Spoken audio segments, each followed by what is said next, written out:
जय मसीह गेट्समनी airport church परिवार साथै आदरणीय दर्शकवृन्द, आज मैले आशिष सम्झनुहोस् भन्ने विषयमा वचन लिएर आएको छु र व्यवस्थाको पुस्तक 7 अध्यायको 17 र 18 पद पढेर आजको वचनको थालनी गर्न म गइरहेको छु। पवित्र बाइबलमा यस प्रकारले लेखिएको छ, यी जाति हामी भन्दा बलिया छन्, हामी कसरी यिनीहरूलाई निकाल्न सकौँला भनी तिमीहरूले आफ्नो मनमा सम्झौला। तर उनीहरूसँग नडराऊ, परमप्रभु तिमीहरूका परमेश्वरले फारो र सारा मिश्रलाई के गर्नुभयो त्यसको स्मरण गर। प्रिय दाजुभाइ दिदीबहिनीहरू, घटनाक्रम यस प्रकारको छ। यहाँ इजरायलीहरूलाई परमप्रभु परमेश्वरले यो प्रतिज्ञाको भूमिमा पस्दाखेरि नडराउनु र विगतमा परमप्रभु परमेश्वरले कुन प्रकारको कुराहरू उनीहरूलाई गर्नुभयो, यानि उनीहरू मिश्रको दासत्वबाट छुटकारा पाउँदाखेरि परमप्रभु परमेश्वरले कस प्रकारको आश्चर्य कर्म उनीहरूको जीवनमा गर्नुभयो, सो कुरालाई सम्झिनु भनिकन यहाँ मूसाले इजरायलीहरूलाई यो आज्ञा दिइराख्नु भएको छ। यानि यहाँ मूसाले इजरायलीहरूलाई त्यो विगतमा परमप्रभु परमेश्वरले उहाँहरूको जीवनमा गर्नुभएको आश्चर्य कर्मलाई सम्झनु भनेर चाहिँ यहाँ भनिराख्नु भएको छ। र प्रिय दाजुभाइ दिदीबहिनीहरू, सम्झनाको लागि इजरायलीहरू जो परमेश्वरको समुदाय भनेर चिनिन्छ, उहाँहरू चाहिँ मिश्र देशको दासत्वमा फस्न भएको थियो र उहाँहरूले परमप्रभु परमेश्वरमा प्रार्थना चढाउनु भयो र प्रार्थनाको उत्तर स्वरूप मूसालाई इजरायलीहरूको बीचमा जन्म दिनुभयो र मूसा मार्फत इजरायलीहरूलाई त्यहाँबाट छुटकारा दिनको लागि परमप्रभु परमेश्वरले त्यहाँ मिश्रमा 10वटा आश्चर्य कर्महरू गर्नुभयो र यो 10वटा आश्चर्य कर्महरू चाहिँ विभिन्न प्रकारको चमत्कारका कुराहरू थिए र ती सबै कुराहरूबाट चाहिँ बल्ल तल्ल मिश्रको राजा फारोले इजरायलीहरूलाई मिश्रबाट जान दिनुभएको थियो। त्यसपछि फेरि लाल समुद्र तर्ने क्रममा परमप्रभु परमेश्वरले इजरायलीहरूको लागि लाल समुद्र 2 फ्याक पारिदिनुभयो र बीचबाट सुक्खा जमिनबाट उहाँले एक किनारबाट अर्को किनारमा हिँडाएर लिएर जानुभयो। तर त्यही बाटोबाट भएर फेरि इजरायलीहरूलाई समात्नको लागि यहाँ फारो राजाका बडे सेनाहरू रथहरू आउँदाखेरि चाहिँ त्यही पानी फेरि बगेर उनीहरूलाई चाहिँ सखा पारिदिएको थियो र यस प्रकारको अचम्मको कामहरू परमप्रभु परमेश्वरले इजरायलीहरूको जीवनमा गर्न भएर मिश्र देशबाट यानि मिश्र देशको दासत्वबाट परमप्रभु परमेश्वरले छुटकारा दिनुभएको थियो। अब इजरायलीहरू 40 वर्ष मरुभूमिको बाटो भएर तालिमहरू पाएर अब प्रतिज्ञाको भूमिमा पस्न लागेका थिए। अब चाहिँ यर्दन नदी तर्न आँट्नु भएको थियो र यर्दन नदी तर्नभन्दा अगाडि यहाँ मूसाले इजरायलीहरूलाई यो प्रकारले उपदेश दिनुहुन्छ, तिमीहरूको जीवनमा परमप्रभु परमेश्वरले कुन प्रकारको आश्चर्य कर्म पहिला मिश्रमा गर्नुभएको छ, बाटोमा गर्नुभएको छ, लाल समुद्र 2 फ्याक बनाउनु भएको छ देखि लिएर खाने पिने वस्तुहरूमा पनि आश्चर्य कर्महरू गर्दै ल्याउनु भएको छ। यी सबै कुराहरूलाई तिमीहरूले सम्झ र तिमीहरू जो प्रतिज्ञाको भूमिमा पस्दछौ त्यस समय त्यहाँ डरलाग्दो मान्छेहरू, एकदमै आतंक ल्याउने खालको देशहरू मान्छेहरू देख्लाऊ र तिमीहरू डराउलाऊ, तर तिमीहरू त्यो कुरामा नडराउनु। तर तिमीहरूको जीवनमा परमप्रभु परमेश्वरले विगतमा के कुरा गर्नुभयो, कस प्रकारको आश्चर्य कर्म गर्नुभयो, ती कुराहरू चाहिँ तिमीहरूले स्मरण गर भनिकन यहाँ मूसाले परमप्रभुको वचनबाट इजरायलीहरूलाई सान्त्वना यानि साहस दिइराख्नु भएको छ। प्रिय दाजुभाइ दिदीबहिनीहरू, यही कुरा पवित्र बाइबलमा लेखिनुको कारण चाहिँ यस्तै प्रकारको अवस्था भएर हामी धरतीमा जान पर्दछ र ख्रीष्ट येशूलाई विश्वास गरेका मानिसहरू चाहिँ अहिलेको नयाँ करारको इजरायलीहरू हुन्। तपाईँ जो अहिले जीवन लिएर गइराख्नु भएको छ, यस अवस्थामा तपाईँले विभिन्न प्रकारको आतंकित कुराहरू देख्न सक्नुहुन्छ र तपाईँले विभिन्न प्रकारको ठुल्ठुलो डरलाग्दो आतंकका कुराहरू तपाईँले सामना गर्नुपर्ने हुँदछ। तर पवित्र बाइबलले यो स्पष्ट तपाईँलाई बताएको हो कि इजरायलीहरूले जसरी उनीहरूको पुरानो जीवनमा परमप्रभु परमेश्वरले गर्नुभएको शक्तिशाली कामहरू सम्झेर अहिलेको अवस्थामा नडराइकन उनीहरू खडा होस्, यानि प्रतिज्ञाको भूमिमा उनीहरू त्यो विजयमा जाओस् भनेर चाहिँ परमप्रभु परमेश्वरले वचनबाट भनिराख्नु भए जस्तो नै यी वचनबाट तपाईँलाई पनि पवित्र आत्मा परमेश्वरले यो सम्झना गरिराख्नु भएको हो कि तपाईँको जीवनमा प्रभुले गर्नुभएका विगतका दिनहरूलाई सम्झिनुहोस्, जहाँ तपाईँको प्राणै झन्दै गएको थियो, जहाँ तपाईँलाई एकदमै डरलाग्दो बिमारबाट प्रभुले छुटकारा दिनुभएको थियो, जहाँ तपाईँलाई एकदमै ठुलो अभावले नेली नै आँट्न सकेको अवस्थाहरू थियो, तर प्रभुले छुटाउनु भएको तपाईँको जीवनमा प्रभुले गर्नुभएको कामको त्यो इतिहास तपाईँले सम्झनुहोस्। त्यस्तै गरेर तपाईँको जीवनमा जो ठुलो आपत्ति विपत्ति, एउटा एक्सिडेन्ट, जोखिम, यो प्रकारको अवस्था भएर तपाईँ जानुभयो, तर प्रभुको शक्तिशाली हातले तपाईँलाई सुरक्षा दिएको थियो। ती सबै कुराहरू चाहिँ तपाईँले सम्झिनुहोस्।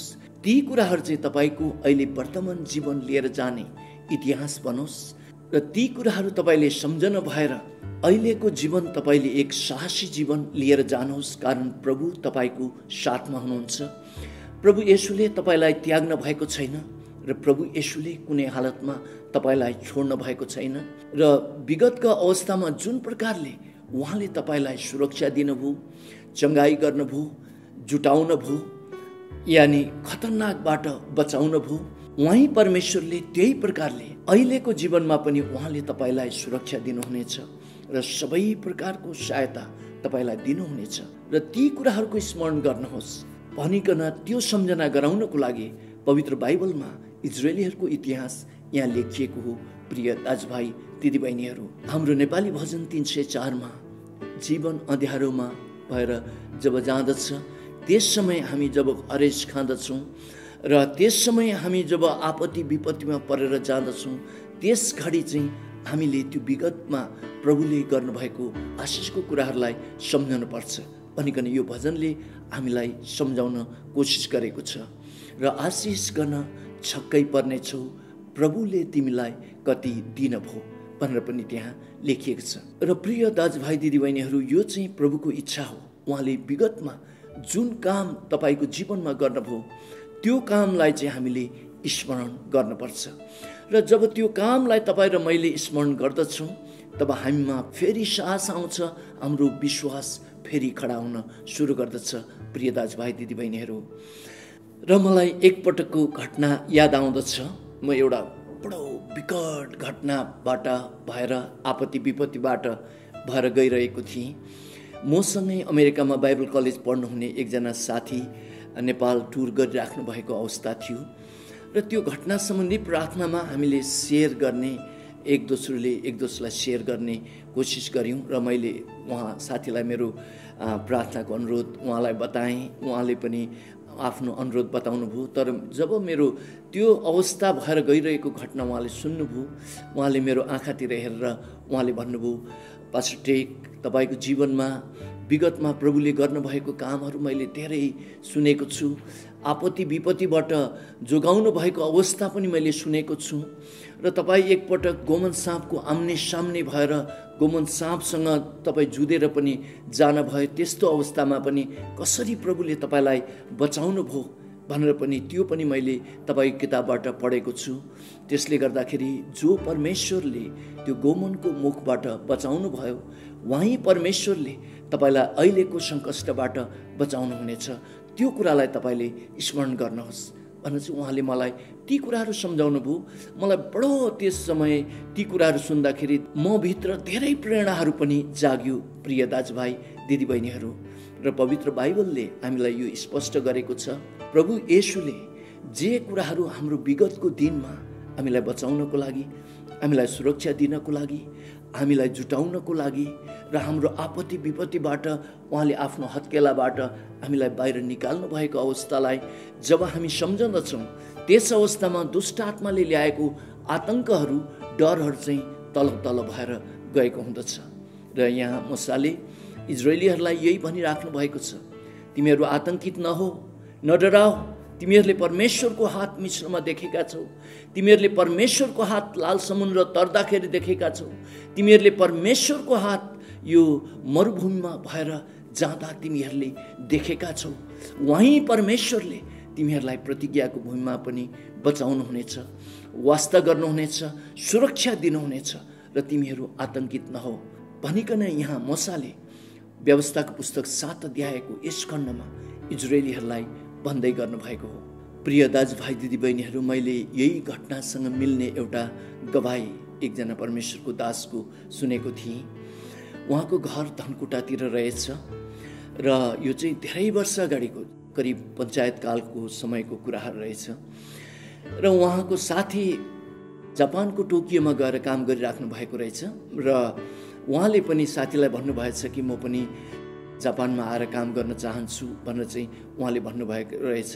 र त्यस समय उहाँहरूको गाउँमा फोनहरू रहन्छ। अब मोबाइलको सेवा त धेरै पछाडिदेखि मात्रै सुरु भएको हो।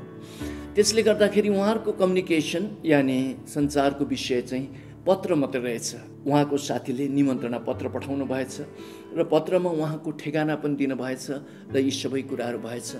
त्यो समय चाहिँ उहाँले भर्खरै प्रभु येशूलाई मुक्तिदाता भनेर चाहिँ चिन्नु भएको रहेछ र प्रभु येशूमा आउनु भएको रहेछ यहाँ धनकुटाको मेरो साथी चाहिँ।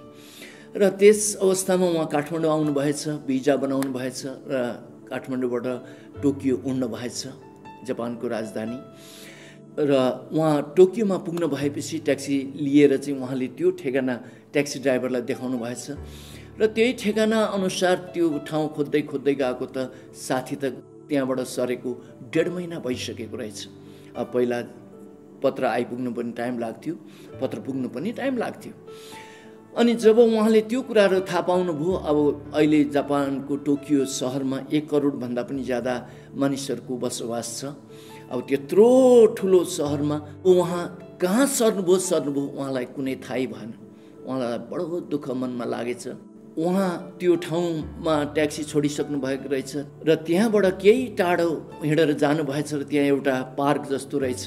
पार्कमा चाहिँ एउटा सानो खोला जस्तो यानि त्यो खरे जस्तो बनाएको रहेछ, पानीहरू चलिरहेको रहेछ। त्यहीँ नै त्यो पार्कको खरेमा उहाँ गएर बस्नु भएर रुनु पनि भएछ प्रभुको अगाडि र भन्नुभएछ, प्रभु मैले पहाडको जग्गा जमिन सबै नै यसरी ब्याजको पैसामा लगाएर हिँडेको मान्छे हुँ। यहाँ आउँदाखेरि साथी मैले भेटाइनँ र मैले अब एकैचोटि मेरो जिजु बाजेबाट सबै आएको सरसम्पत्ति पनि सकेँ, म पनि खत्तम भएँ भनेर चाहिँ उहाँ रुनु सुरु गर्नुभएछ। र त्यही समयमा अलि परबाट चाहिँ एउटा इन्डियन मान्छे, धोती लगाएको मान्छे त्यो बाटो उँधो झर्दै गरेको उहाँले देख्नु भएछ। अब यहाँ मेरो न त भाषा बुझ्छन्, यो भारतीय मान्छेले चाहिँ मेरो भाषा बुझ्नु होला भनेर चाहिँ कुद्दै कुद्दै जानु भएर हिन्दीमा, म नेपालबाट आएको मान्छे हुँ, मेरो साथीको नाम यो हो, म बडो अप्ठ्यारोमा परेँ, अहिले म साथीको डेरामा गएको त उहाँ त सरिसक्नु भएको रहेछ, कसैलाई पनि कहाँ सर्नुभयो त्यो थाहा रहेनछ, म त बडो विदेशको भूमिमा टोकियो सहरमा अबर परेँ भनेर चाहिँ उहाँले यो दुःख बिसाउनु भएछ। त्यतिखेर उहाँलाई बडो मैले दुःख पाएँ भनेर चाहिँ दुःख बिसाउनु भएछ र मैले परमेश्वरलाई यही प्रार्थना गरेको छु कि मेरो परमेश्वरले चाहिँ मेरो साथी भेटाइदिउन् भनेर चाहिँ उहाँले त्यसरी भन्नुहुँदाखेरि त त्यो इन्डियन मान्छेले उहाँलाई राम्रो अनुहारमा हेरेर हिन्दीमा भन्नुभयो अरे, तपाईँको परमेश्वरले आज मलाई रेलमा 2 स्टेसन सुताइदिनु भएछ। म 2 स्टेसन उता ओर्लिनु पर्ने मान्छे, म रेलमा सुतेछु र 2 स्टेसन यता आइसकेपछि मैले थाहा गरेँ कि म त मेरो ओर्लिने ठाउँ काटिसकेँ भनेर। तपाईँको साथी त मसँगै एउटै फ्याक्ट्रीमा काम गर्नुहुन्छ, लु हिँड्नुहोस्, म यहाँ यो पार्क काटेर गएर अर्को रेल समातेर 2 स्टेसन गएर अनि चाहिँ म काम गर्ने ठाउँमा र तपाईँको साथी काम गर्ने ठाउँमा त्यो फ्याक्ट्रीमा म जाँदैछु। यो चाहिँ तपाईँको परमेश्वरले नै यो प्रकारले सुताइदिएको हुनुपर्छ मलाई आज भनेर चाहिँ भन्नुभएछ। नभन्दै त्यो भारतीय साथीले उहाँलाई लिएर गएर साथीसँग भेट गराइदिनु भएछ र टोकियो सहरमा 4-5 वर्ष काम गर्नु भएर उहाँ नेपाल फर्किनु भयो र उहाँले मलाई भन्दै हुनुहुन्थ्यो, अब प्रभुले मेरो जीवनमा यस्तो अचम्मको काम गर्नुभएको छ, अब म केदेखि डराउन सक्छु, किनकि प्रभु त मेरो साथमा हुनुहुँदो रहेछ। म जहाँ जाउँ जुनसुकै आपत्तिमा म किन परौँ, तर उहाँ त मेरो साथमा हुनुहुँदो रहेछ भनिकन उहाँले टोकियोमा जुन आश्चर्य कर्म मेरो जीवनमा गर्नुभयो, त्यो कुरालाई जब जब म सम्झिँदछु मलाई जिन्दगीमा कुनै पनि सन्तापहरूले मलाई समात्न सक्दैन, कारण प्रभुले मेरो जीवनमा अचम्मको कुरा गर्नु भएर मेरो साथीसँग भेट गराइदिनु भएर मेरो सारा समस्यालाई हल गराइदिनु भयो भनिकन उहाँले भनिराख्नु भएको थियो। र प्रिय दाजुभाइ दिदीबहिनीहरू, उहाँ परमेश्वर येशू मसीह तपाईको परमेश्वर हुनुभएको छ, तपाईको पिता हुनुभएको छ र तपाईको विगत जीवनमा जुन जुन आश्चर्य कर्म गरेर तपाईलाई आपत्ति विपत्तिबाट छुटाउनु भएको छ, यो वर्तमान समयमा र भविष्यमा पनि तपाईमा त्यही सहायताको हातहरू आउनेछ। तपाई नडराउनुहोस् र विगतमा प्रभुले गर्नुभएको तपाईको जीवनको ती आश्चर्य कर्महरूलाई चाहिँ तपाईले स्मरण गर्नुहोस्। र यति भन्दै म टेक दाहाल आजको वचनबाट बिदा हुन्छु। जय मसीह।